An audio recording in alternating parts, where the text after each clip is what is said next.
자, 오늘은 지난 시간에 이어서 근대 건축에 대해서 살펴보도록 하겠습니다. 근대 건축에 5대 건축가들이 있다라는 것은 지난 시간에 얘기를 했습니다. 이런 사람들이 있다. 그래서 그 사람들에 대해서도 지난 시간에 간단히 살펴봤을 겁니다. 그래서 이어서 살펴보도록 하겠습니다.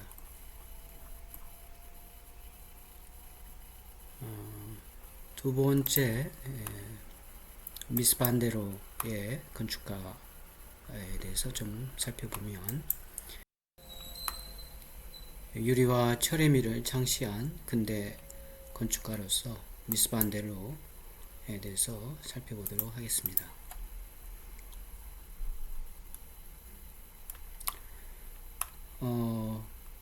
여기 나온 것처럼 이제 그 단순한 형태나 시각적 조화, 비례, 흐르는 공간, 유니버셜 공간, 수평적 확장성 등을 이제 그 미스 반데로 건축가 작품에서 이제 살펴볼 수가 있습니다.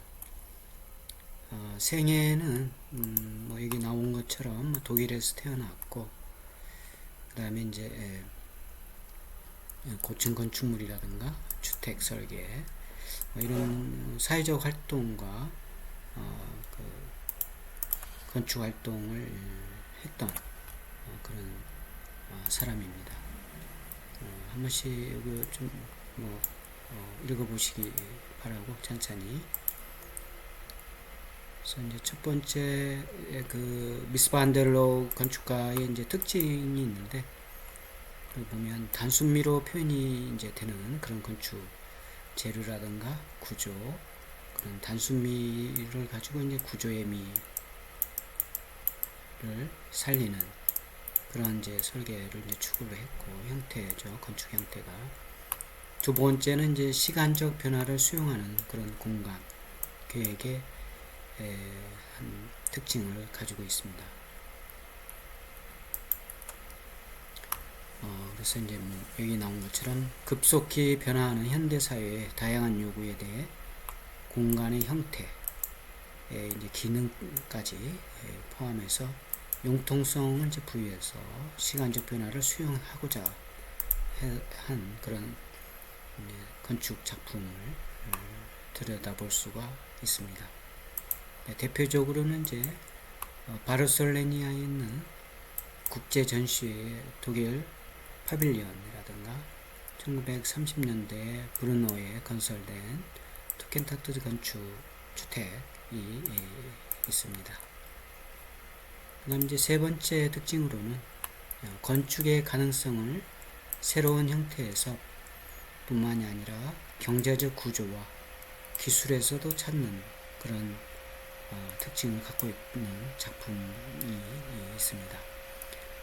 예를 들면 이제 1950년대 일리노이 공과대학에서 행한 그런 연설에 있어서도 그 새로운 형태와 경제적 구조, 기술을 융합하는 그런 그 정신을 읽을 수가 있습니다.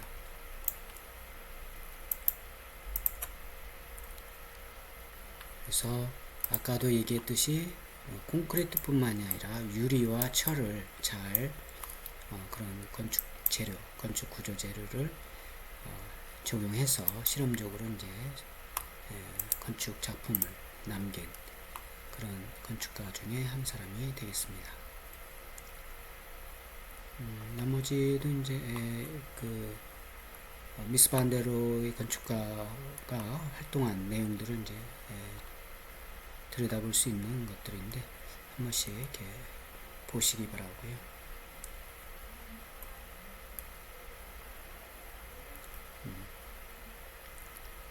너무 길기 때문에 넘어가도록 합니다. 그래서 건축 재료, 구조 재료, 뭐 벽돌이라든가 유리, 철, 콘크리트 이런 것들을 이제 어떤 그 형태나 어떤 시간 공간 속에서의 융합 이런 것들을 이제 시도했던 그런 건축가라고 보여집니다. 그 다음에 이제 또 근대 건축가 중에 한 사람이 르꼬르부제가 되겠습니다. 르꼬르부제는 그 이제 여러 가지 우리가 이제 건축하는 사람들에게 많은 이제 그 형태라든가 구조, 그 다음에 표현에 있어서 여러 가지를 이제 제시한 그런 사람 중에 한 사람이 되겠습니다.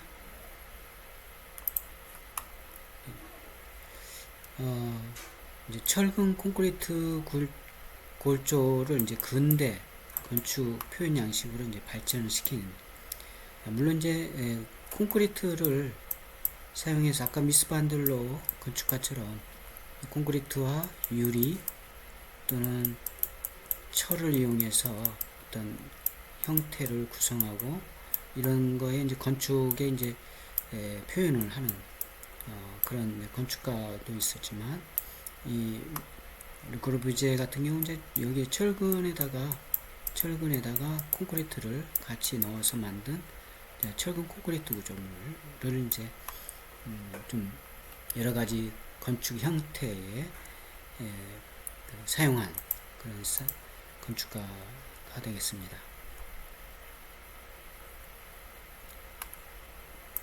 그리고 이 미스 반델로와 같이 이제 그 르꼬르비제도 그 여러 가지 그 사회 활동을 하게 되는데, 특히 예를 들어서 파리에서의 피카소라든가 브라크라는 그 예술가들과의 교류를 통해서 건축 형태의 여러 가지 그 자유로운 그런 부분들이 이제 그 반영되는 그런 것들을 엿볼 수 있습니다. 그래서 입체파 화가들과의 교류가 이 르꼬르비제의 이제 철근 콘크리트 골조를 기반으로 하는 내부와 외부 공간이 서로 연결되는 구조를 실현하는 데 영향을 미치게 됩니다. 더불어서 이제 철근 콘크리트가 갖고 있는 그런 그 형태의 건축 형태, 건축물의 형태의 그 자율성을 구현하는데 이제 그 시도를 한 그런 건축가가 되겠습니다.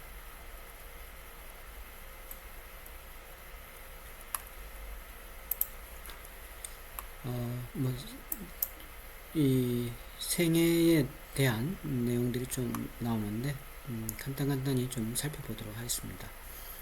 르꼬르비제가 이제 견지한 건축의 그 생각은 이제 합리적인 사상하고 낭만적인 사상을 이제 기초에 두고 그 건축 활동을 했다, 이렇게 보여집니다. 그래서 이제 합리적인 생각은 아무래도 이제 구체화하거나 내부와 외부의 건축 공간을 설계할 때에 굉장히 이제 그 과학적으로 접근하는, 반면에 또 더불어서 자유로운 형태의 어떤 그 낭만적인 그런 형태의 공간을 창출하고자 하는 그런 노력이 엿보이게 됩니다. 그래서 보면 건축 형태의 근원으로서 르꼬르비제가 응용하고 있는 공간과는 큐비즘과 미래주의적인 영향을 많이 받게 됩니다. 이 큐비즘은 우리가 앞전에서도 잠깐 언급을 했는지 모르겠습니다만, 그 피카소의 입체파 이후에 나타나는 어떤 형이상적인 그런 예술 활동의 한 장르가 되는데, 이런 것들을 이제 이 르꼬르비제의 건축 활동에 영향을 미쳤다라고 이렇게 보여집니다. 그래서 르꼬르비제의 건축적인 형상화의 어떤 개념적인 것을 좀 요약을 하면, 첫 번째, 공간은 무한하며 어떠한 구속 없이 활방으로 뻗어나갈 수 있다. 그래서 굉장히 이제 어떤 제약, 스스로의 건축의 제약을 걷어내고 건축의 제약을 없애고 굉장히 자유로운 그런 건축 형태를 창조하려고 노력했지 않았나 이런 생각이 들고, 두 번째는 공간은 모종의 눈에 보이지 않는 구조와 계하학에 의해서 치수가 결정되며 인식된다라고 이렇게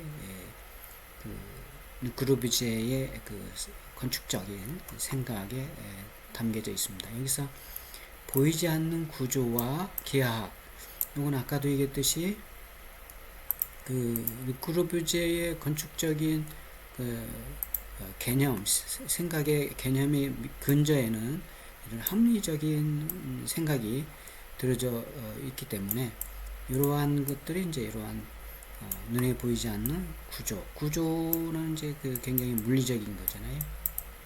물리적이고 굉장히 수학적인 그런 개념이 들어있고, 더불어 기하학적인 그런 결정체로 이렇게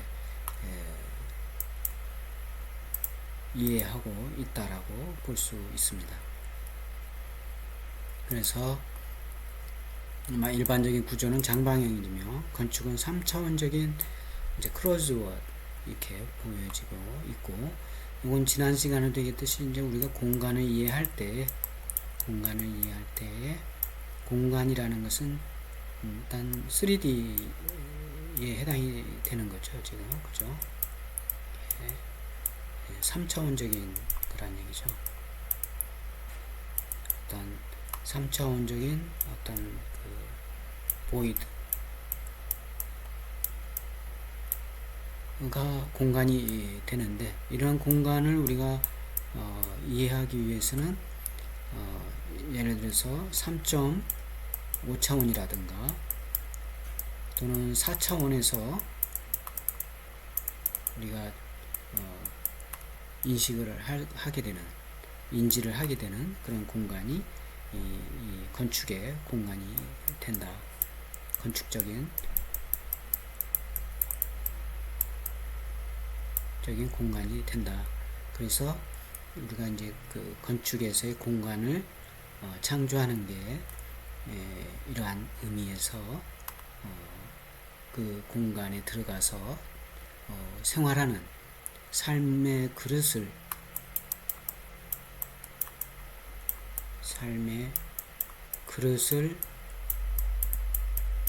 만들어내는 요 그릇 자체가 이제 공간이 되는 거죠.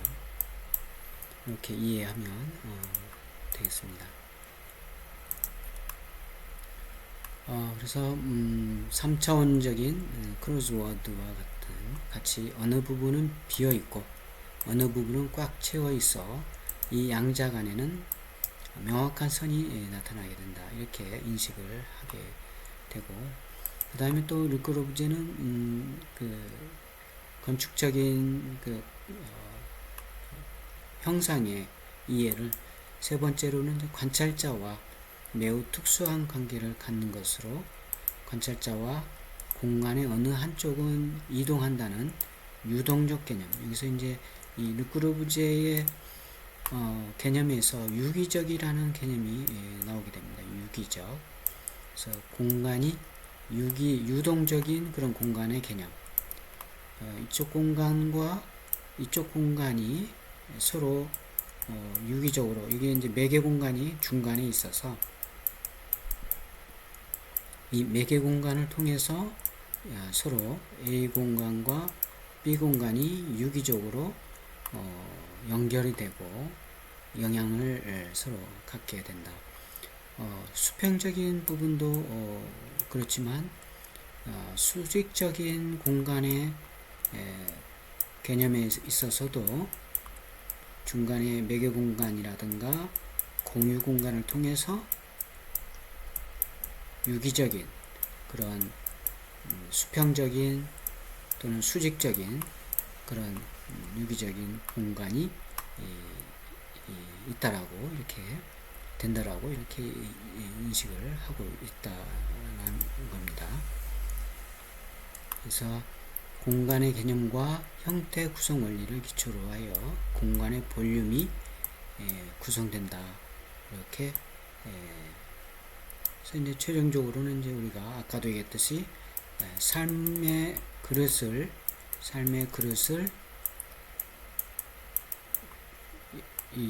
이러한 것들을 통해서 제공하는 게 이제 건축 형태가 되겠습니다. 여기 이제 공간을 제공하는 거죠. 루브제의 형태적인, 형상적인 건축 형상에 대한 개념은 이렇게 이해하면 되겠습니다. 그 밖에 르크루브제의 생애에 대한 부분이라든가 여러 가지 그 활동에 있어서 르크루브제는 건축만 하는 게 아니라 가구도 이렇게 만들었어요. 가구. 그래서 이 가구를 만들 때라든가 여러 가지 건축에 필요한 그 어떤 모듈러 이런 것들을 이제 르크루브제가 많이 제시를 해서 그 후대의 건축 활동에 많은 영향을 미치게 됩니다. 네 번째, 알바 알토라는 건축가가 되겠습니다. 자, 알바 알토는 20세기 유대한 건축가 중에 한 사람으로서 여기 나온 것처럼 이제 휴머니스틱 레이셔널리즘이 되겠습니다. 굉장히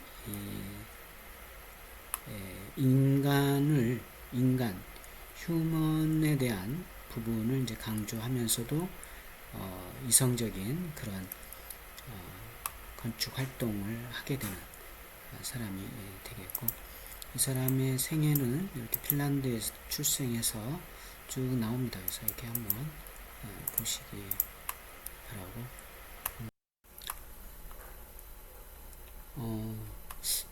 그 요약된 걸 좀 보면 알바 알토는 이제 선진적인 기술을 받아들이고 일상생활의 편안함을 추구하면서도 유용성을 고려하고 자연적인 재료와 유기적 형태를 추구하는 그런 작품은 합리적이면서도 기계적인 이런 것들을 이제 피하고 대량 생산을 고려하여 실용적이면서도 과거와 연결성을 유지하는 그런 이제 건축 활동을 한 사람이라고 이렇게 평가할 수가 있습니다.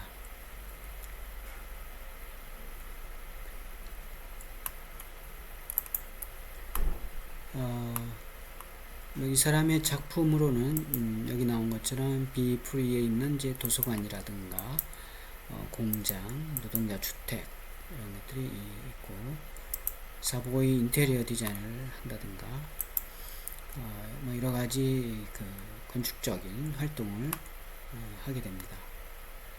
그리고 1937년 파리 만국 박람회에 핀란드 전시관을 이제 설계하고 다이나믹하면서도 유기적인 조형을 하는 그런 건축가로 이제 주목을 받게 되고, 작품으로는 이제 매사추세츠주에 있는 캠브리지에 있는 이제 매사추세츠 공과대학의 기숙사, 그 다음에 사이나사로 소재의 국립연극협회, 교회, 문화센터 이런 것들은 이제 작품으로 남기고 있습니다.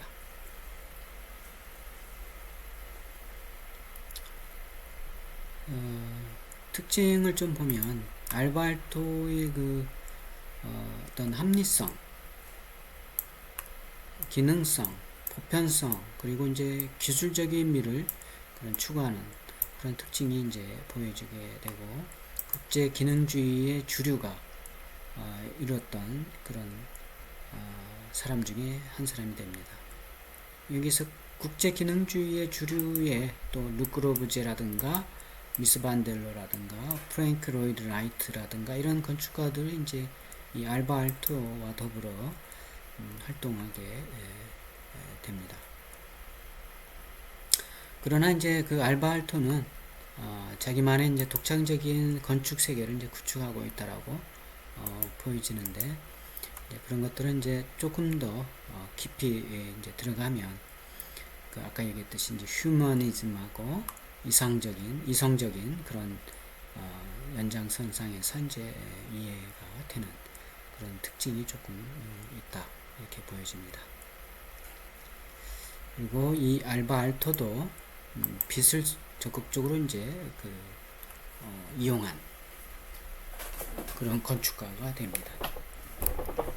우리가 이 앞전에서도 르꼬르부지에라든가 프랭크 로이드 라이트, 그 다음에 루이스 칸 이런 건축가들도 이 빛을 이용해서 건축 공간을 굉장히 다이나믹하게 그리면서도 아늑하게 창출하는 그런 이제 건축 형태를 갖게 되는데, 이 빛은 채광을 말하는 겁니다. 채광.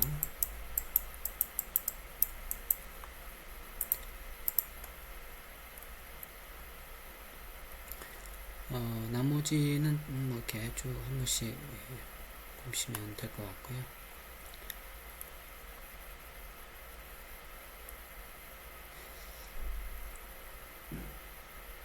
자, 이제 마지막으로 근대 건축가의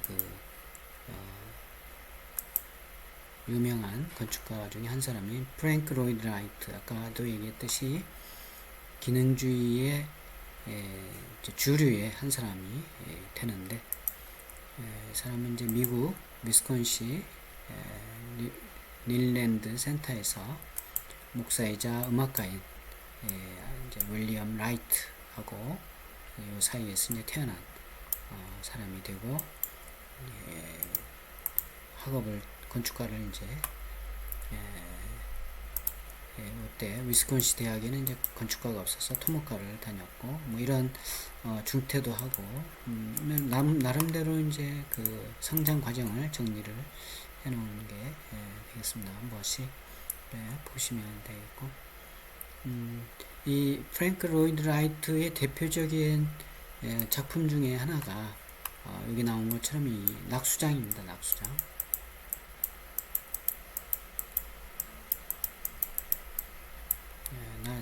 그냥 폴링워터라고 하죠.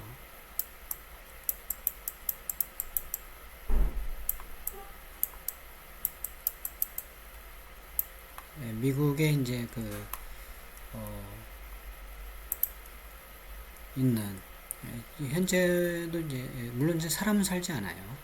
관광객만 이제 받고 있는 그런 이제 건축물인데, 여기 이제 수평과 수직으로 어떤 공간을 유기적으로 표현한 그런 작품이 되겠습니다. 그 밖에도 여기 나온 것처럼 이제 카프만 주택이라든가 존 왁스 센터를 이제 설계하는 그런 이제 그 작품이 남아 있습니다. 낙수장, 요겁니다. 낙수장.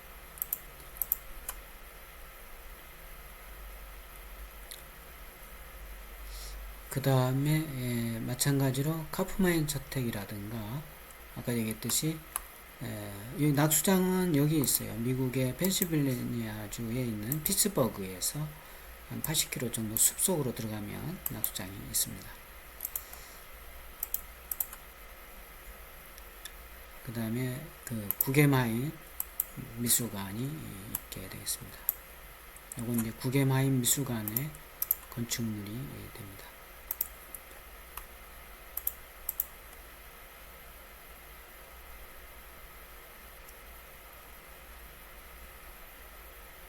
그래서 우리가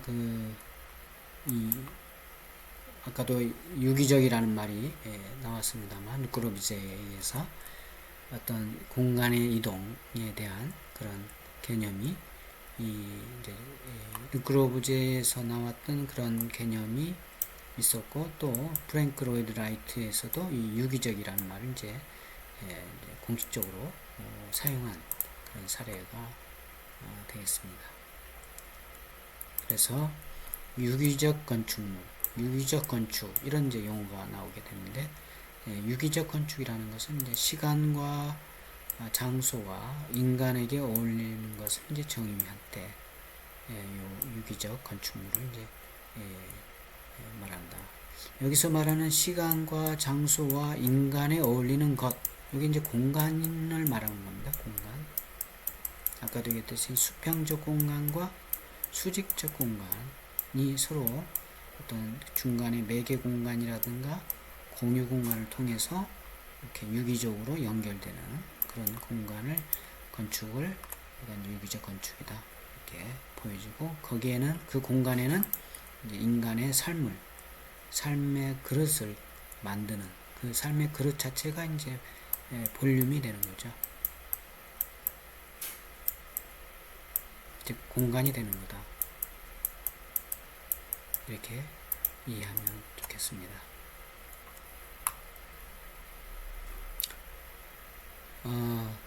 특히 이 지금 근대 5명의 건축가들을 이제 우리가 조금 압축해서 살펴봤습니다. 그 중에서도 이제 이 르크로비제에 의해서 근대 건축의 5원칙이라는 게 이제 정립이 됩니다. 아까 우리 르크로비제를 봤지 않습니까?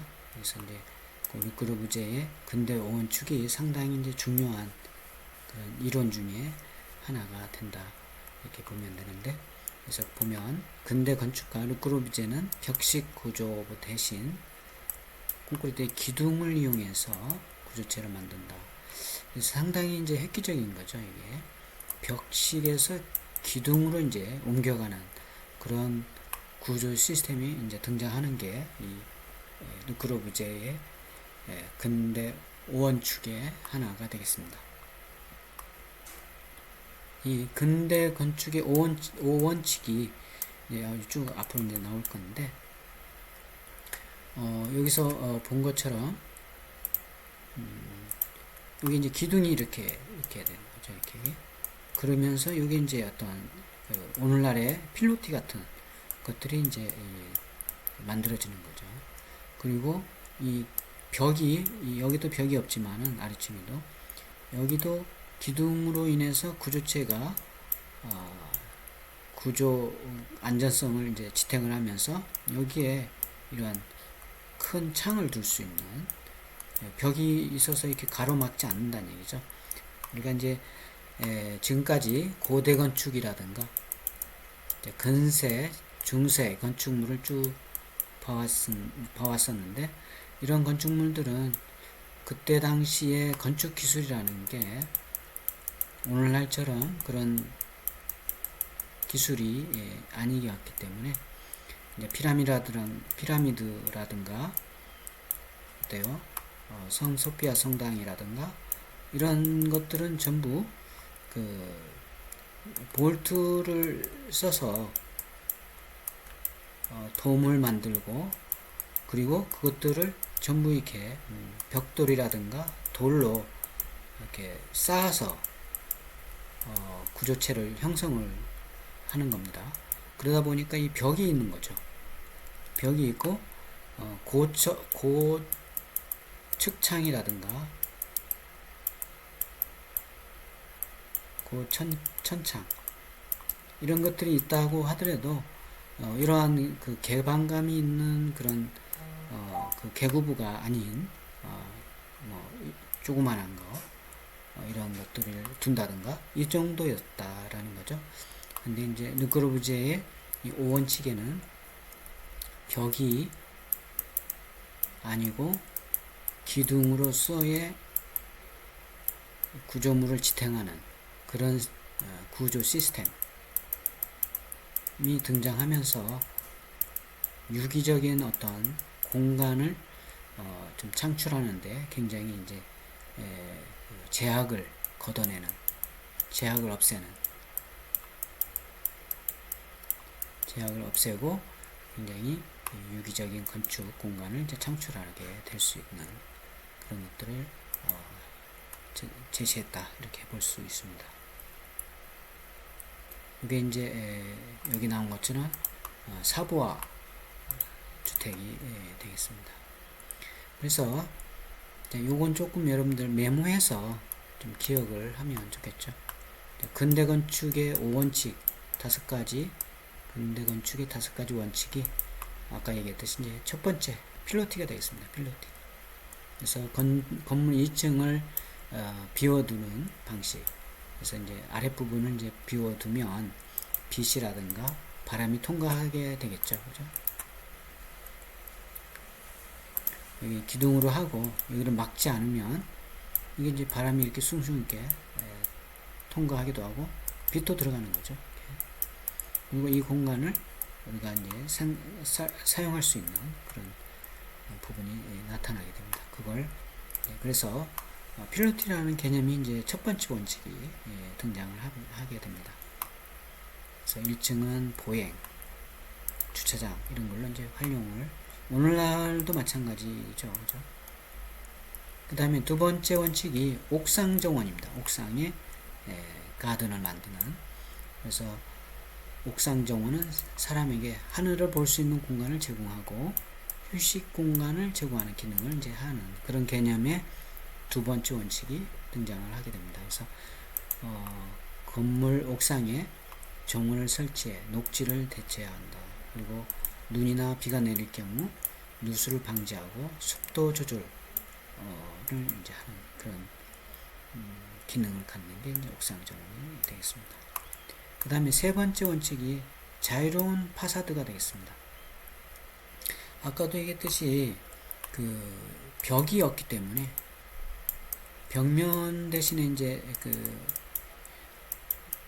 기둥을 하고 여기 중간에는 유리를 이렇게 해서 여러 가지 개방감 있는 그런 공간을 이제 만들어낼 수 있게 되는데 그러한 것들을 이제 이 파사드라는 것은 외피가 되겠습니다. 외피. 그래서 이제 일반적으로 이제 건축에서는 파사드라고 얘기를 하는데 그런 것들을 이제 구현할 수 있는 게 세 번째 원칙이 되겠습니다. 그래서 건물 입면, 여기서 입면은 입체를 정면이나 측면에서 보는 수평적인 모양. 그래서 건축물이 이렇게 있으면 요게 입면이 되겠죠. 이쪽 면에서 보면 요게 입면이 되고 이쪽에서 보면 요게 입면이 되겠죠. 요게 이제 외피, 아까도 얘기했듯이 파사드가 됩니다. 그게 이제 이 파사드의 개념이 되겠고, 그래서 기둥은 파사드 후면에 배치한다. 그래서 기둥이 오늘날은 이제 기둥이 이렇게 들어져 나오는 외부의 어떤 형태나 형상을 위해서 이렇게 기둥을 이렇게 외부에 돌출시키는 경우도 있지만, 이 기둥을 이 파사드 안쪽에 넣어서 기둥이 안 보이도록 처리하는 그런 이제 부분이 이 세 번째 원칙의 파사드 원칙이 되겠습니다. 그래서 파사드로 인해서 건축가는 건물 전면을 보다 자유롭게 이제 디자인할 수 있는 여러 가지 비례라든가 균형이라든가 조화, 공간의 창을 통해서 또는 어떤 것들을 형상을 통해서 구현할 수 있는 여러 가지 이제 파사드의 자율성이 이제 구현될 수 있다, 이렇게 볼 수 있고, 네 번째는 자유로운 평면입니다. 이 르꼬르비제의 이 근대 5원칙의 이 하나가 또 이 평면을 자유롭게 디자인할 수 있고 공간을 분할할 수 있는 그런 부분이 이제 나타나게 되는데, 여기서 보면 평면으로 구성 칸막이 벽 이런 것들을 활용해서 공간을 자유롭게 구성하는 방식을 우리가 이제 근대 5원칙의 하나가 되겠습니다. 그리고 아까도 얘기했듯이 이제 기둥이 있고 긴 그런 파사드의 이 유리로 창을 내는 다섯 번째 원칙이 가로로 긴 창. 이게 이제 5원칙의 마지막 원칙이 되어 있습니다. 그래서 벽이 건물을 지탱하는 게 아니고 기둥이 건물의 그 무게를 지탱을 해줌으로 인해서 이렇게 긴 창을 둘 수 있다라는 게 이제 한 장점이 되고, 이 긴 창은 채광을 아주 많이 받아들이게 되는 그런 역할을 하게 된다, 이렇게 보게 됩니다. 여기까지가 이제 그 르꼬르브제의 근대 건축의 5원칙이 5가지 원칙이 되겠습니다. 그래서 이 5가지 원칙을 잘 좀 메모해서 이렇게 기억을 해 두시기 바랍니다. 다시 한번 보면 여기서부터 보면 필로티, 옥상 정원, 파사드, 그 다음에 평면, 긴 창, 긴 채광창이죠. 그래서 사보아 주택에서도 보면 여기 이제 필로티가 있고, 그죠? 그래서 필로티가 있고, 기둥이죠. 긴 창이 있죠. 긴 창, 아주 긴 창. 이게 이제 파사드인데, 이게 긴 창이 구현이 가능하고, 그 옥상에 옥상 정원이 있고, 평면도 아래층의 평면을 이렇게 했지만 위층으로 올려서 이렇게 돌출해서 평면이 되는, 그래서 평면의 자유, 이런 것도 이제 구현하고 있다, 이렇게 보여주면 되겠습니다.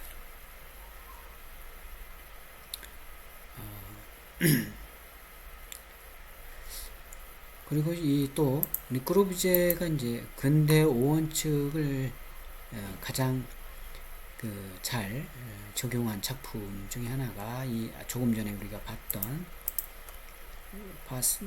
이 사보아 주택, 이 사보아 주택이 이제 되는데, 이 근대 5원칙은 철근 콘크리트로 인한 도미노 시스템을 이제 근거로 완성이 됐다. 이 도미노 시스템이 이제 또 하나의 중요한 키워드가 되겠습니다. 이 도미노 시스템의 한마디로 얘기하면 이러한 형태가 도미노 시스템입니다. 그래서 기둥이 있고, 이게 이제 1층, 2층이 되겠죠. 옥상이 되겠고, 이 기둥으로 이루어진, 그리고 요 위층 공간과 아래층 공간, 이 수직적 공간의 이동은, 유기적 이동은 이 계단을 통해서 이동을 할 수 있도록 하고, 이 기둥을 통해서 이 긴 창, 개방감, 여러가지, 또 경우에 따라서는 이 아래층은 필로티로 한다든가 옥상정으로 한다든가 이런 게 가능한 시스템이 이제 도미노 시스템이 되겠습니다. 그래서 도미노 시스템 잘 기억을 해두면 좋겠습니다. 그래서 도미노 시스템을 이제 좀 정리를 해보면 바닥, 기둥, 바닥, 기둥 구조로 건축된 것을 이제 도미노 시스템이다. 한마디로 바닥, 기둥, 그 다음 바닥, 기둥, 이렇게 되어져 있는 공간, 그리고 위층의 공간과 아래층의 공간은 이 계단으로 연결되는 그런 시스템을 우리가 도미노 시스템이다, 이렇게 정리를 해 두시면 되겠습니다. 이제 일예로 옥상 정원, 여기 이제 옥상에 정원이 있고, 여기 이제 기둥이죠. 긴 개방감 있는 창을 통해서 이렇게 바라볼 수 있는 거죠. 옥상의 경치를 바라볼 수 있는 그런 게 되겠습니다. 여기도 마찬가지죠. 바라볼 수 있는 거 기둥이고, 옥상이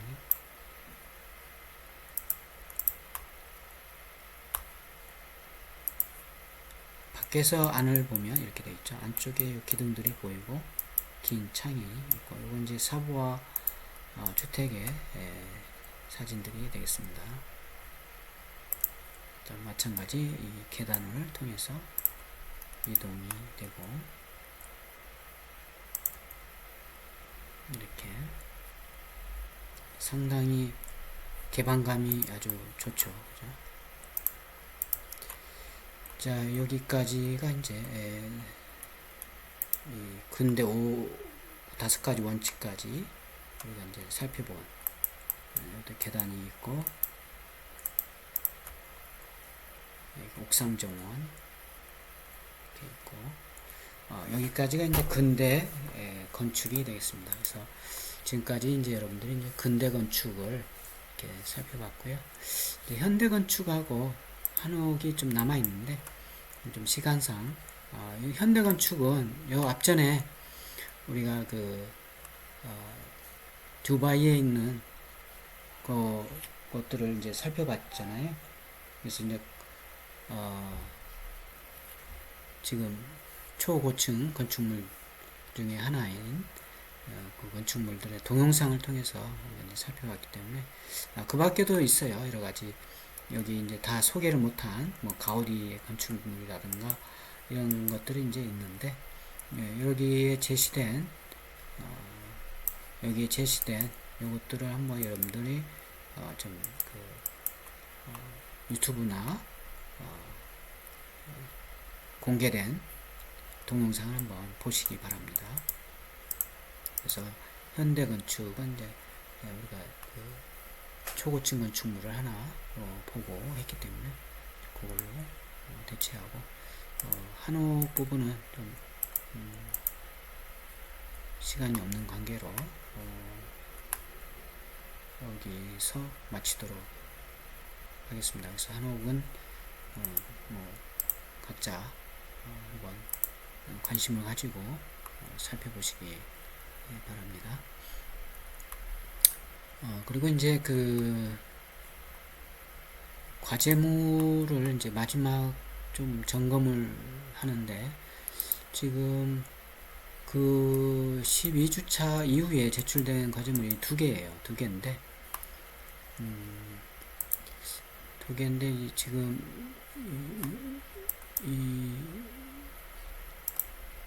이 학생 같은 경우는 비밀번호가 없어요. 그래서 비밀번호를 좀 남기지 않았기 때문에 지금 열 수가 없습니다. 그래서 비밀번호를 좀 남겨 놓기 바라고, 나머지 학생 것은 좀 보도록 합니다. 그래서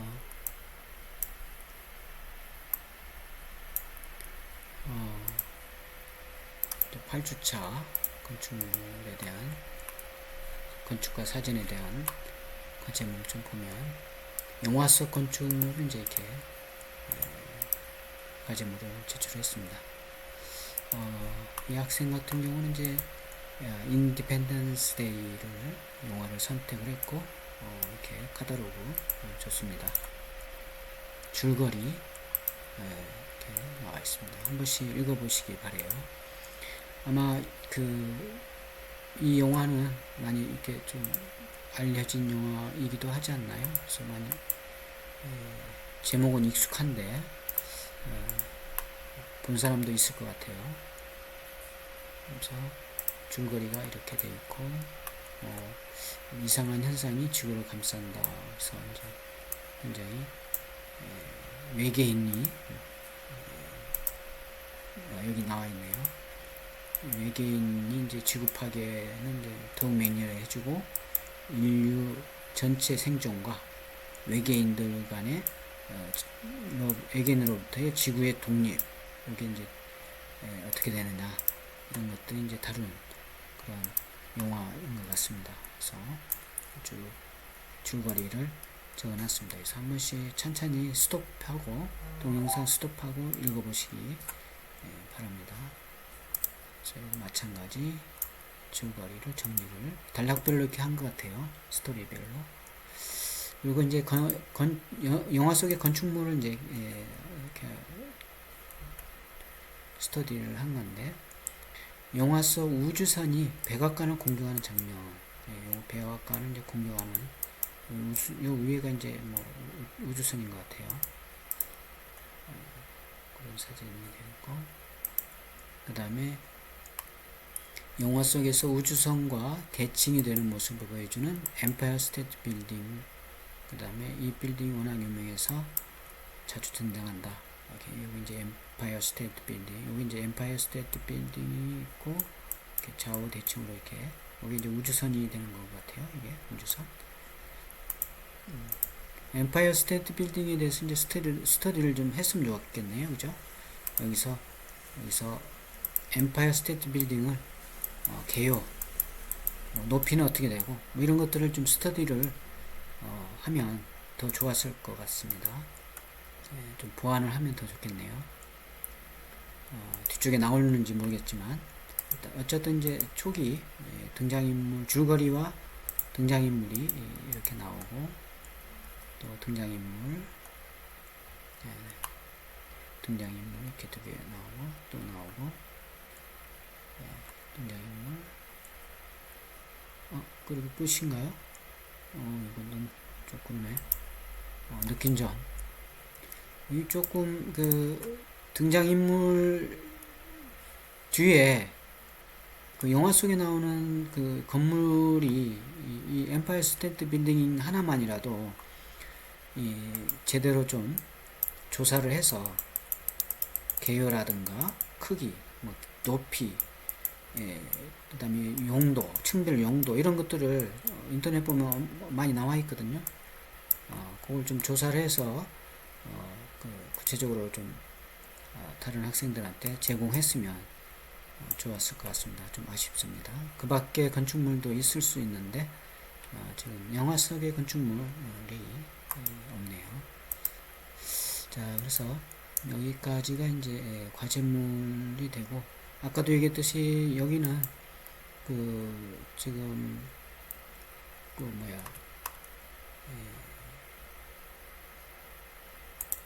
비밀번호가 없어요. 비밀번호가. 그래서 지금 이게 열리지가 않습니다. 비밀번호를 남기지 않았기 때문에 알 수 없어서 좀 살펴볼 수가 없네요. 좀 남겨 놓기 바라고. 자, 오늘은 이제 여기까지 해서 한 학기 마치도록 하겠습니다. 그동안 그 고생 많이 했고 여러 가지 불편한 그 환경에서도 그 동영상을 듣고 과제물을 제출하는 각자가 이제 제출한 과제물로 인해서 그 수업을 할 수 있도록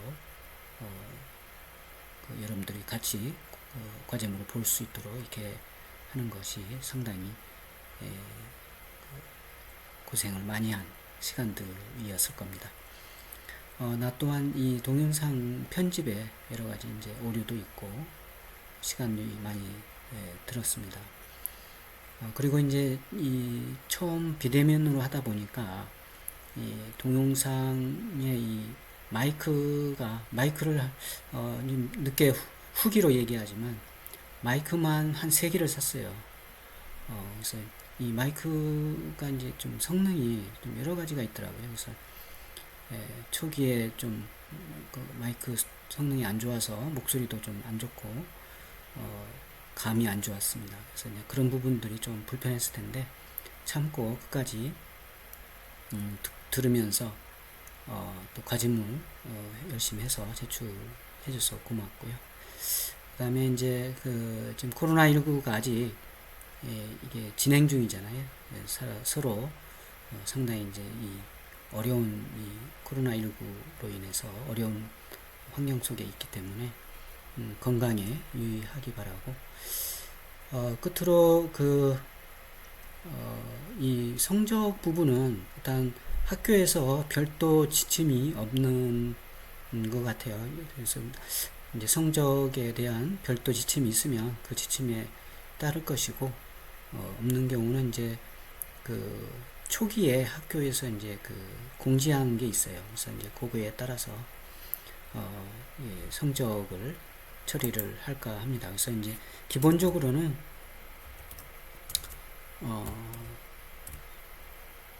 성적 처리는 그 과제물 제출한 여러분들 과제물 제출, 그래서 지금 그 매 주마다 과제물이 이렇게 나갔지 않습니까? 그래서 이제 그 과제물을 제출하고 그 다음에 이제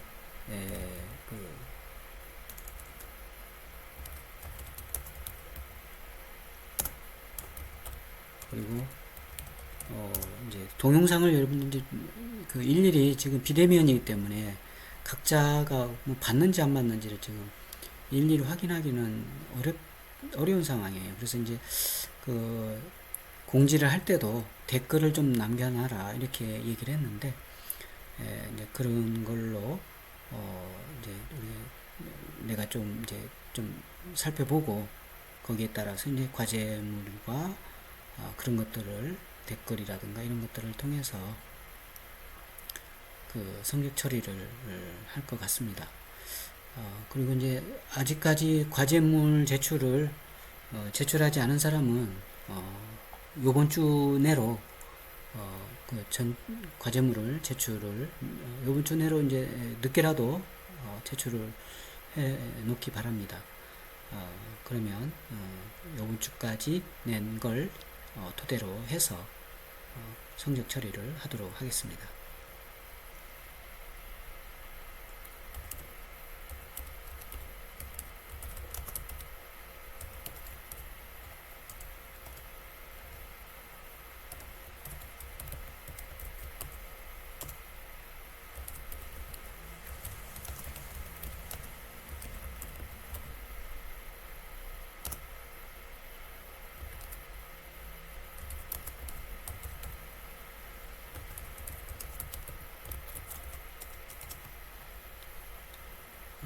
그래서 이제 요번 주면은 며칠인가요?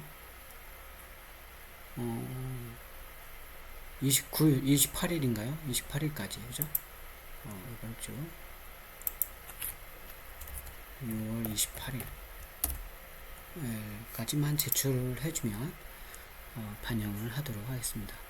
그래서 뭐 특별히 변동사항이 없을 것 같은데 또 추가 변동사항이 있으면 또 그 공지를 하도록 하고요. 없으면 뭐 공지가 없을 겁니다.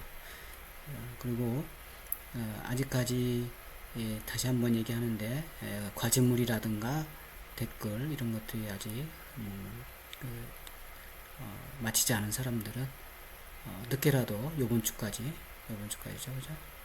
요번 주까지 제출을 하시기 바랍니다. 6월 28일까지. 자, 그래서 장시간 그 이제 건축과 사진을 고대부터 시작해서 근대까지 현대까지 쭉 축약해서 살펴봤습니다. 그냥 크게 줄기는 그 살펴봤는데 여러분들이 이제 구체적인 거 조금 더 그 이해를 하거나 관심 있는 부분은 지금 이번 학기에 얘기한 내가 얘기한 것들을 토대로 해서 여러분들이 조금 더 관심을 가지고 그 건축과 사진을 스터디를 하시기 바랍니다. 자, 수고했습니다.